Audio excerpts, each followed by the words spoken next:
قال الملأ الذين استكبروا من قومه لنخرجنك يا شعيب والذين آمنوا معك من قريتنا أو لتعودن في ملتنا قال أولو كنا كارهين قد افترينا على الله كذبا إن عدنا في ملتكم بعد إذ نجانا الله منها وما يكون لنا أن نعود فيها إلا أن يشاء الله ربنا وسع ربنا كل شيء علما على الله توكلنا ربنا افتح بيننا وبين قومنا بالحق وأنت خير الفاتحين. وقال الملأ الذين كفروا من قومه لئن اتبعتم شعيبا إنكم إذا لخاسرون فأخذتهم الرجفة فأصبحوا في دارهم جاثمين. الذين كذبوا شعيبا كأن لم يغنوا فيها الذين كذبوا شعيبا كانوا هم الخاسرين. فتولى عنهم وقال يا قوم لقد أبلغتكم رسالات ربي ونصحت لكم فكيف آسى على قوم كافرين. وما أرسلنا في قرية من نبي إلا أخذنا أهلها بالبأساء والضراء لعلهم يضرعون ثم بدلنا مكان السيئة الحسنة حتى عفوا وقالوا قد مس آباءنا الضراء والسراء فأخذناهم بغتة وهم لا يشعرون. ولو أن أهل القرى آمنوا واتقوا لفتحنا عليهم بركات من السماء والأرض ولكن كذبوا فأخذناهم بما كانوا يكسبون. أفأمن أهل القرى أن يأتيهم بأسنا بياتا وهم نائمون أوأمن أهل القرى أن يأتيهم بأسنا ضحى وهم يلعبون أفأمنوا مكر الله فلا يأمن مكر الله إلا القوم الفاسقون. أولم يهد للذين يرثون الأرض من بعد أهلها أن لو نشاء أصبناهم بذنوبهم أولم يهد للذين يرثون الأرض من بعد أهلها أن لو نشاء أصبناهم بذنوبهم ونطبع على قلوبهم فهم لا يسمعون. تلك القرى نقص عليك من أنبائها ولقد جاءتهم رسلهم بالبينات فما كانوا ليؤمنوا بما كذبوا من قبل كذلك يطبع الله على قلوب الكافرين. وما وجدنا لأكثرهم من عهد وإن وجدنا أكثرهم لفاسقين. ثم بعثنا من بعدهم موسى بآياتنا إلى فرعون وملئه فظلموا بها فانظر كيف كان عاقبة المفسدين. وقال موسى يا فرعون إني رسول من رب العالمين حقيق على أن لا أقول على الله إلا الحق قد جئتكم ببينة من ربكم فأرسل معي بني إسرائيل. قال إن كنت جئت بآية فأت بها إن كنت من الصادقين. فألقى عصاه فإذا هي ثعبان مبين ونزع يده فإذا هي بيضاء للناظرين. قال الملأ من قوم فرعون إن هذا لساحر عليم يريد أن يخرجكم من أرضكم فماذا تأمرون. قالوا أرجه وأخاه وأرسل في المدائن حاشرين يأتوك بكل ساحر عليم. وجاء السحرة فرعون قالوا إن لنا لأجرا إن كنا نحن الغالبين. قال نعم وإنكم لمن المقربين. قالوا يا موسى إما أن تلقي وإما أن نكون نحن الملقين. قال ألقوا فلما ألقوا سحروا أعين الناس واسترهبوهم وجاءوا بسحر عظيم. وأوحينا إلى موسى أن ألق عصاك فإذا هي تلقف ما يأفكون. فوقع الحق وبطل ما كانوا يعملون فغلبوا هنالك وانقلبوا صاغرين. وألقي السحرة ساجدين قالوا آمنا برب العالمين رب موسى وهارون.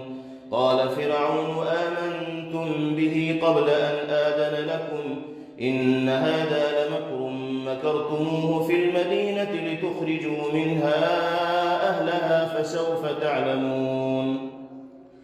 لأقطعن أيديكم وأرجلكم من خلاف ثم لأصلبنكم أجمعين.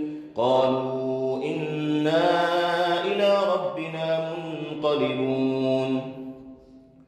وما تنقم منا إلا أن آمنا بآيات ربنا لما جاءتنا ربنا أفرغ علينا صبرا وتوفنا مسلمين. وقال الملأ من قوم فرعون أتذر موسى وقومه ليفسدوا في الأرض ويذرك وآلهتك قال سنقتل أبناءهم ونستحيي نساءهم وإنا فوقهم قاهرون. قال موسى لقومه استعينوا بالله واصبروا إن الأرض لله يورثها من يشاء من عباده والعاقبة للمتقين. قالوا أوذينا من قبل أن تأتينا ومن بعد ما جئتنا قال عسى ربكم أن يهلك عدوكم ويستخلفكم في الأرض فينظر كيف تعملون.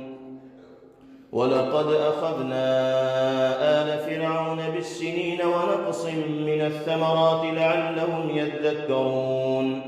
فإذا جاءتهم الحسنة قالوا لنا هذه وإن تصبهم سيئة يطيروا بموسى ومن معه ألا إنما طائرهم عند الله ولكن أكثرهم لا يعلمون. وقالوا مهما تأتنا به من آية لتسحرنا بها فما نحن لك بمؤمنين. فأرسلنا عليهم الطوفان والجراد والقمل والضفادع والدم آيات مفصلات فاستكبروا وكانوا قوما مجرمين. ولما وقع عليهم الرجز قالوا يا موسى ادع لنا ربك بما عهد عندك لئن كشفت عنا الرجز لنؤمنن لك ولنرسلن معك بني إسرائيل. فلما كشفنا عنهم الرجز إلى أجل هم بالغوه إذا هم ينكثون. فانتقمنا منهم فأغرقناهم في اليم بأنهم كذبوا بآياتنا وكانوا عنها غافلين. وأورثنا القوم الذين كانوا يستضعفون مشارق الأرض ومغاربها التي باركنا فيها وتمت كلمة ربك الحسنى على بني إسرائيل بما صبروا ودمرنا ما كان يصنع فرعون وقومه وما كانوا يعرشون. وجاوزنا ببني إسرائيل البحر فاتوا على قوم يعكفون على أصنام لهم قالوا يا موسى اجعل لنا إلها كما لهم آلهة قال إنكم قوم تجهلون إن هؤلاء متبر ما هم فيه وباطل ما كانوا يعملون قال أغير الله أبغيكم إلها وهو فضلكم على العالمين وإذ أنجيناكم من آل فرعون يسومونكم سوء العذاب يقتلون أبناءكم ويستحيون نساءكم وفي ذلكم بلاء من ربكم عظيم وواعدنا موسى 30 ليلة وأتممناها ب10 فتم ميقات ربه 40 ليلة وقال موسى لأخيه هارون اخلفني في قومي وأصلح ولا تتبع سبيل المفسدين ولما جاء موسى لميقاتنا وكلمه ربه قال رب أرني أنظر إليك قال لن تراني ولكن انظر إلى الجبل فإن استقر مكانه فسوف تراني فلما تجلى ربه للجبل جعله دكا وخر موسى صعقا فلما أفاق قال سبحانك تبت إليك وأنا أول المؤمنين قال يا موسى إني اصطفيتك على الناس برسالاتي وبكلامي فخذ ما آتيتك وكن من الشاكرين وكتبنا له في الألواح من كل شيء موعظة وتفصيلا لكل شيء فخذها بقوة وأمر قومك يأخذوا بأحسنها سأريكم دار الفاسقين سأصرف عن آياتي الذين يتكبرون في الأرض بغير الحق وإن يروا كل آية لا يؤمنوا بها وإن يروا سبيل الرشد لا يتخذوه سبيلا وإن يروا سبيل الغي يتخذوه سبيلا ذلك بأنهم كذبوا بآياتنا وكانوا عنها غافلين والذين كذبوا بآياتنا ولقاء الآخرة حبطت أعمالهم هل يجزون إلا ما كانوا يعملون واتخذ قوم موسى من بعده من حليهم عجلا جسدا له خوار ألم يروا أنه لا يكلمهم ولا يهديهم سبيلا اتخذوه وكانوا ظالمين ولما سقط في أيديهم ورأوا أنهم قد ضلوا قالوا لئن لم يرحمنا ربنا ويغفر لنا لنكونن من الخاسرين ولما رجع موسى إلى قومه غضبان أسفا قال بئس ما خلفتموني من بعدي أعجلتم أمر ربكم وألقى الألواح وأخذ برأس أخيه يجره إليه قال ابن أم إن القوم استضعفوني وكادوا يقتلونني فلا تشمت بي الأعداء ولا تجعلني مع القوم الظالمين قال رب اغفر لي ولأخي وأدخلنا في رحمتك وأنت أرحم الراحمين إن الذين اتخذوا العجل سينالهم غضب من ربهم وذلة في الحياة الدنيا وكذلك نجزي المفترين والذين عملوا السيئات ثم تابوا من بعدها وآمنوا إن ربك من بعدها لغفور رحيم ولما سكت عن موسى الغضب أخذ الألواح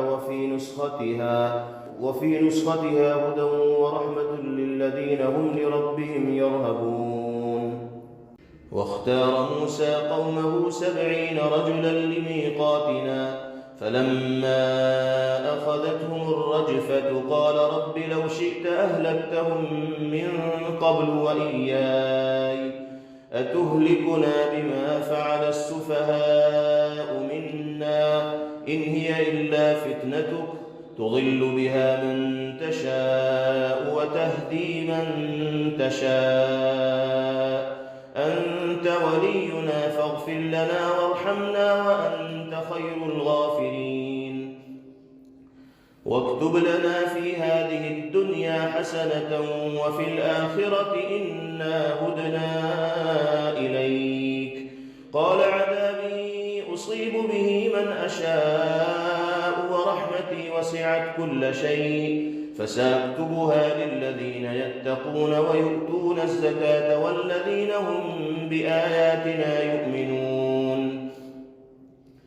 الذين يتبعون الرسول النبي الأمي الذي يجدونه مكتوبا عندهم في التوراة والإنجيل يأمرهم بالمعروف وينهاهم عن المنكر ويحل لهم الطيبات ويحرم عليهم الخبائث ويضع عنهم إصرهم والأغلال التي كانت عليهم. فالذين آمنوا به وعزروه ونصروه واتبعوا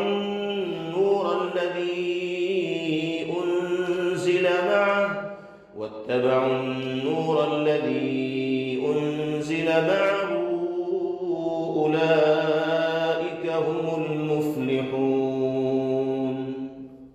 قل يا أيها الناس إني رسول الله إليكم جميعا الذي له ملك السماوات والأرض لا إله إلا هو يحيي ويميت.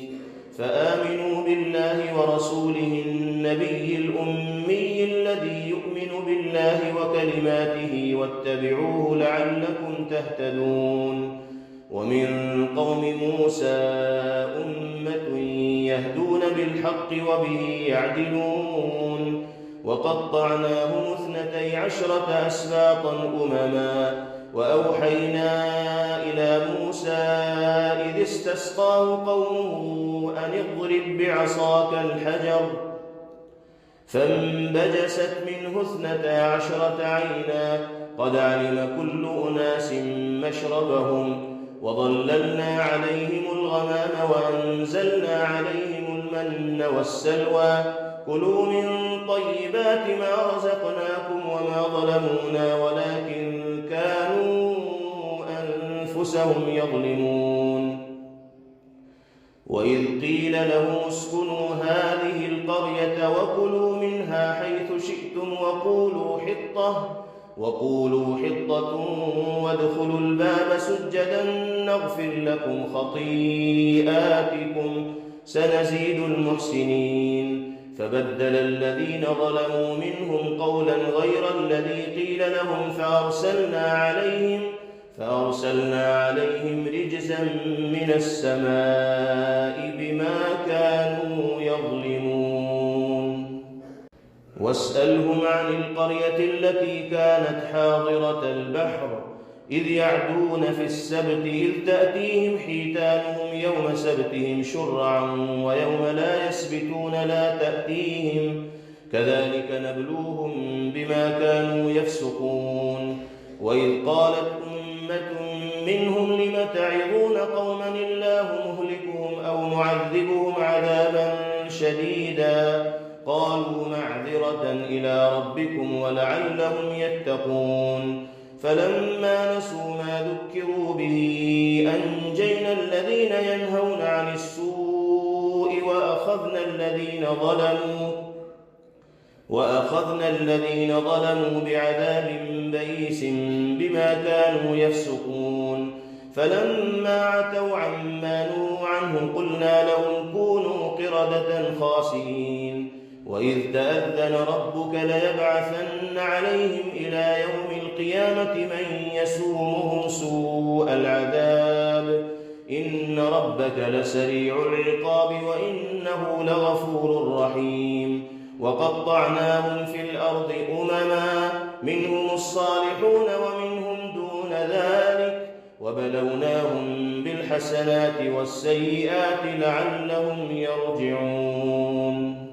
فخلف من بعدهم خلف ورثوا الكتاب يأخذون عرض هذا الأدنى ويقولون يقولون سيغفر لنا وإن يأتهم عرض مثله يأخذوه ألم يؤخذ عليهم ميثاق الكتاب ألا يقولوا على الله إلا الحق ودرسوا ما فيه والدار الآخرة خير للذين يتقون أفلا تعقلون والذين يمسكون بالكتاب وأقاموا الصلاة إنا لا نضيع أجر المصلحين وإذ نتقنا الجبل فوقهم كأنه ظلة وظنوا أنه واقع بهم خذوا ما آتيناكم بقوة واذكروا ما فيه لعلكم تتقون وإذ أخذ ربك من بني آدم من ظهورهم ذريتهم وأشهدهم على أنفسهم ألست بربكم قالوا بلى شهدنا أن تقولوا يوم القيامة إنا كنا عن هذا غافلين أو تقولوا إنما أشرك آباؤنا من قبل وكنا ذرية من بعدهم أفتهلكنا بما فعل المبطلون وكذلك نفصل الآيات ولعلهم يرجعون واتل عليهم نبأ الذي آتيناه آياتنا فانسلخ منها فأتبعه الشيطان فكان من الغاوين ولو شئنا لرفعناه بها ولكنه أخلد إلى الأرض واتبع هواه فمثله كمثل الكلب إن تحمل عليه يلهث أو تتركه يلهث ذلك مثل القوم الذين كذبوا بآياتنا فاقصص القصص لعلهم يتفكرون ساء مثلا القوم الذين كذبوا بآياتنا وأنفسهم كانوا يظلمون من يهد الله فهو المهتدي ومن يضلل فأولئك هم الخاسرون ولقد ذرأنا لجهنم كثيرا من الجن والإنس لهم قلوب لا يفقهون بها ولهم أعين لا يبصرون بها ولهم آذان لا يسمعون بها أولئك كالأنعام بل هم أضل أولئك هم الغافلون ولله الأسماء الحسنى فادعوه بها وذروا الذين يلحدون في أسمائه سيجزون ما كانوا يعملون وممن خلقنا أمة يهدون بالحق وبه يعدلون والذين كذبوا بآياتنا سنستدرجهم من حيث لا يعلمون وأملي لهم إن كيدي متين أولم يتفكروا ما بصاحبهم من جنة إن هو إلا نذير مبين أولم ينظروا في ملكوت السماوات والأرض وما خلق الله من شيء وأن عسى أن يكون قد اقترب أجلهم فبأي حديث بعده يؤمنون من يضلل الله فلا هادي له ويذرهم في طغيانهم يعمهون يسألونك عن الساعة أيان مرساها قل إنما علمها عند ربي لا يجليها لوقتها إلا هو ثقلت في السماوات والأرض لا تأتيكم إلا بغتة يسألونك كأنك حفي عنها قل إنما علمها عند الله ولكن أكثر الناس لا يعلمون قل لا أملك لنفسي نفعا ولا ضرا إلا ما شاء الله ولو كنت أعلم الغيب لاستكثرت من الخير وما مسني السوء إن أنا إلا نذير وبشير لقوم يؤمنون هو الذي خلقكم من نفس واحدة وجعل منها زوجها ليسكن إليها فلما تغشاها حملت حملا خفيفا فمرت به فلما أثقلت دعوا الله ربهما لئن آتيتنا صالحا لنكونن من الشاكرين فلما آتاهما صالحا جعلا له شركاء فيما آتاهما فتعالى الله عما يشركون أيشركون ما لا يخلق شيئا وهم يخلقون ولا يستطيعون لهم نصرا ولا أنفسهم ينصرون وإن تدعوهم إلى الهدى لا يتبعوكم سواء عليكم أدعوتموهم أم أنتم صامتون إن الذين تدعون من دون الله عباد أمثالكم فادعوهم فليستجيبوا لكم إن كنتم صادقين ألهم أرجل يمشون بها أم لهم أيدي يبطشون بها أم لهم أعين يبصرون بها أم لهم آذان يسمعون بها قل ادعوا شركاءكم ثم كيدون فلا تنظرون إن ولي الله الذي نزل الكتاب وهو يتولى الصالحين والذين تدعون من دونه لا يستطيعون نصركم ولا أنفسهم ينصرون وإن تدعوهم إلى الهدى لا يسمعوا وتراهم ينظرون إليك وهم لا يبصرون خذ العفو وأمر بالعرف وأعرض عن الجاهلين وإما ينزغنك من الشيطان نزغ فاستعذ بالله إنه سميع عليم إن الذين اتقوا إذا مسهم طائف من الشيطان تذكروا فإذا هم مبصرون وإخوانهم يمدونهم في الغي ثم لا يقصرون وإذا لم تأتهم بآية قالوا لولا اجتبيتها قل إنما أتبع ما يوحى إلي من ربي هذا بصائر من ربكم وهدى ورحمة لقوم يؤمنون وإذا قرئ القرآن فاستمعوا له وأنصتوا لعلكم ترحمون واذكر ربك في نفسك تضرعا وخيفة ودون الجهر من القول بالغدو والآصال ولا تكن من الغافلين إن الذين عند ربك لا يستكبرون عن عبادته ويسبحونه وله يسجدون يسألونك عن الأنفال قل الأنفال لله والرسول فاتقوا الله وأصلحوا ذات بينكم وأطيعوا الله ورسوله إن كنتم مؤمنين إنما المؤمنون الذين إذا ذكر الله وجلت قلوبهم وإذا تليت عليهم آياته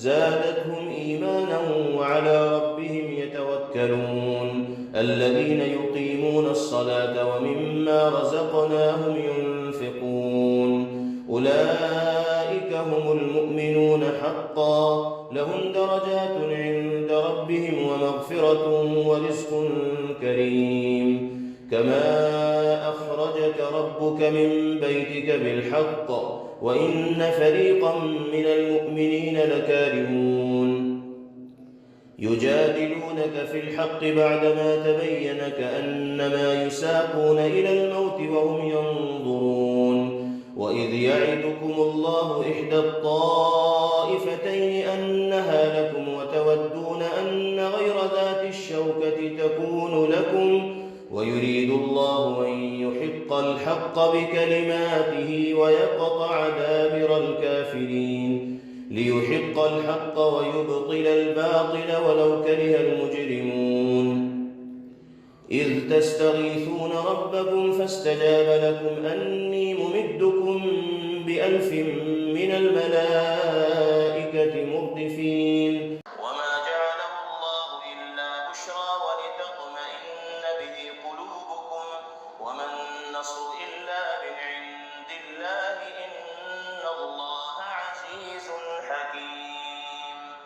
إذ يغشيكم النعاس أمنة منه وينزل عليكم من السماء ماء ليطهركم به ويذهب عنكم رجز الشيطان وليربط على قلوبكم ويثبت به الأقدام. إذ يوحي ربك إلى الملائكة أني معكم فثبتوا الذين آمنوا سألقي في قلوب الذين كفروا الرعب فاضربوا فوق الأعناق واضربوا منهم كل بنان. ذلك بأنهم شاقوا الله ورسوله ومن يشاقق الله ورسوله فإن الله شديد العقاب. ذلكم فذوقوه وأن للكافرين عذاب النار. يا أيها الذين آمنوا إذا لقيتم الذين كفروا زحفا فلا تولوهم الأدبار ومن يولهم يومئذ دبره إلا متحرفا لقتال أو متحيزا إلى فئة فقد باء بغضب من الله ومأواه جهنم وبئس المصير.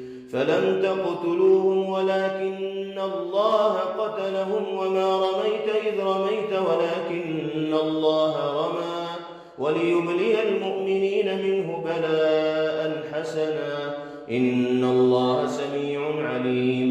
ذلكم وأن الله موهن كيد الكافرين. إن تستفتحوا فقد جاءكم الفتح وإن تنتهوا فهو خير لكم وإن تعودوا نعد ولن تغني عنكم فئتكم شيئا ولو كثرت وأن الله مع المؤمنين. يا أيها الذين آمنوا أطيعوا الله ورسوله ولا تولوا عنه وأنتم تسمعون ولا تكونوا كالذين قالوا سمعنا وهم لا يسمعون. إن شر الدواب عند الله الصم البكم الذين لا يعقلون. ولو علم الله فيهم خيرا لأسمعهم ولو أسمعهم لتولوا وهم معرضون. يا أيها الذين آمنوا استجيبوا لله وللرسول إذا دعاكم لما يحييكم واعلموا أن الله يحول بين المرء وقلبه وأنه إليه تحشرون. واتقوا فتنة لا تصيبن الذين ظلموا منكم خاصة واعلموا أن الله شديد العقاب. واذكروا إذ أنتم قليل مستضعفون في الأرض تخافون أن يتخطفكم الناس فآواكم وأيدكم بنصره ورزقكم من الطيبات لعلكم تشكرون. يا أيها الذين آمنوا لا تخونوا الله والرسول وتخونوا أماناتكم وأنتم تعلمون. واعلموا أنما أموالكم وأولادكم فتنة وأن الله عنده أجر عظيم. يا أيها الذين آمنوا إن تتقوا الله يجعل لكم فرقانا ويكفر عنكم سيئاتكم ويغفر لكم والله ذو الفضل العظيم. وإذ يمكر بك الذين كفروا ليثبتوك أو يقتلوك أو يخرجوك ويمكرون ويمكر الله والله خير الماكرين. وإذا تتلى عليهم آياتنا قالوا قد سمعنا لو نشاء لقلنا مثل هذا إن هذا إلا أساطير الأولين. وإذ قالوا اللهم إن كان هذا هو الحق من عندك فأمطر علينا حجارة من السماء أو ائتنا بعذاب أليم. وما كان الله ليعذبهم وأنت فيهم وما كان الله معذبهم وهم يستغفرون. وما لهم ألا يعذبهم الله وهم يصدون عن الحرام وما كانوا أولياءه إن أولياؤه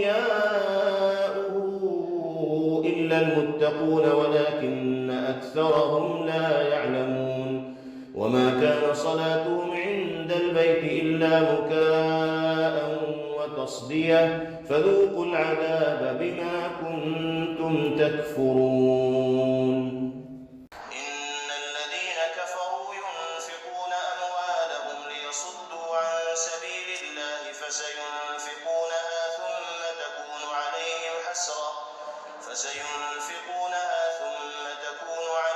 حسرة ثم يغلبون والذين كفروا إلى جهنم يحشرون ليميز الله الخبيث من الطيب ويجعل الخبيث بعضه على بعض فيركمه جميعا فيجعله في جهنم أولئك هم الخاسرون قل للذين كفروا إن ينتهوا يغفر لهم ما قد سلف وإن يعودوا فقد مضت سنة الأولين وقاتلوهم حتى لا تكون فتنة ويكون الدين كله لله فإن انتهوا فإن الله بما يعملون بصير وإن تولوا فاعلموا أن الله مولاكم نعم المولى ونعم النصير. Thanks for watching. Don't forget to like, comment, share and subscribe to Al Wahid channel.